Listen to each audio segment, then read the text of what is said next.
Эркектер аябай нежный болот аялдарга караганда. Чын айтам, бул чын, муну унутпагыла.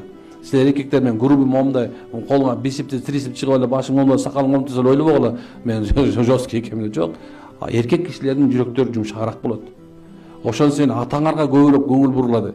Пайгамбар саллаллаху алейхи вассалам энеге 3 жолу көңүл бурду, атага 1 жол деген да. 1 жол көңүл буруп койсоң, машалла, атаңа 1000 жылга керек болсо жетиштүү болот. Чык машалла. 1 жол телефон чалып, ата кандай, жакшыбы? Мен чоң келди, жана жаман эрмектен молдо чыгыптыр деп жол келип койдум. Отурам, очередке бул жерде деп кой, канчамы каргузар берип кой. Машалла, балам, Алла шифа берсин, мында жакшы көрүнүп коет. Аны апаңа чалып кой. Аны аялыңар менен келдиңер машалла. Аял тиги комнатада турса деле, мындай кыл да, акырын мындай жазып коюш керек. Саат канча болуптур? 08:37 деп туруп, 3 жүрөк санап туруп, жөнөтүп кой. Мындай чык. Кып-кызыл болгон жүрөктөр бар. Эми жүрөктүн өзү башкача маани берет экен, бирок мына ошентип кой. Машалла, жүрөк жумшарып баштайт. Акырындан. Анан зикир кылып көрчү. Машалла, анан зикирден оозуң балдаамданып эле, жүрөгүң тынчып, сон болуп калат, машалла.